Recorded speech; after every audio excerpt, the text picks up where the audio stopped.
Elliott, what's just your overall takeaway from today and the two games?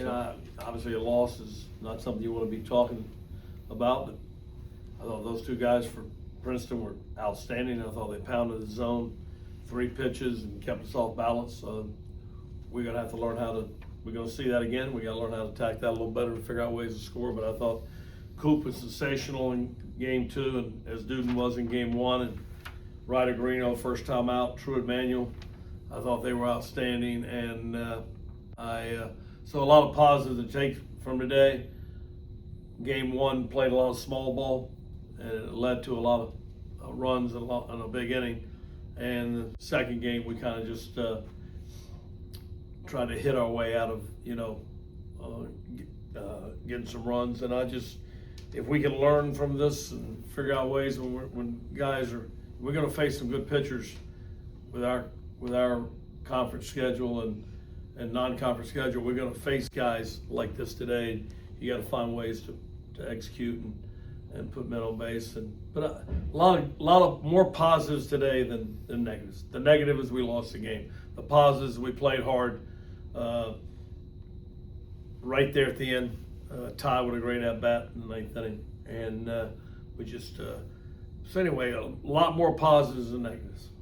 What's it like for you seeing Jacob, go 7 innings, really strong? That was impressive. That's the best he's ever pitched since he's been here, and I thought Drew Lamphere caught really, really well. He was a part of that. So Preston Bond caught good in the second game. So it, like I said, Dude was outstanding. But more positives than negatives today.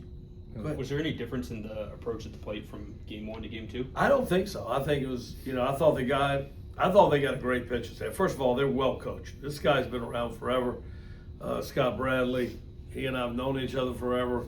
He's had some great teams through the years, and I think he's got another good one right now. And so, first of all, give them a little bit of credit. And but our timing's off, and timing is everything in hitting, and we're in between pitches a lot, and we got to figure that out. And when you're in between pitches, it causes you to chase. And then, like I said, we got to understand the value of playing the small game.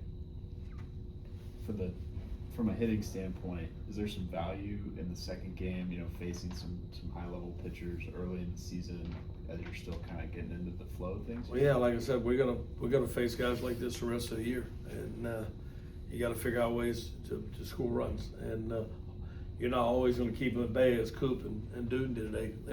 Our pitching was outstanding today, and it's disappointing to lose the second game when I don't know how many hits they got, but 3 or 4. I don't know what they got, 2 or 3 or 4. I don't know, and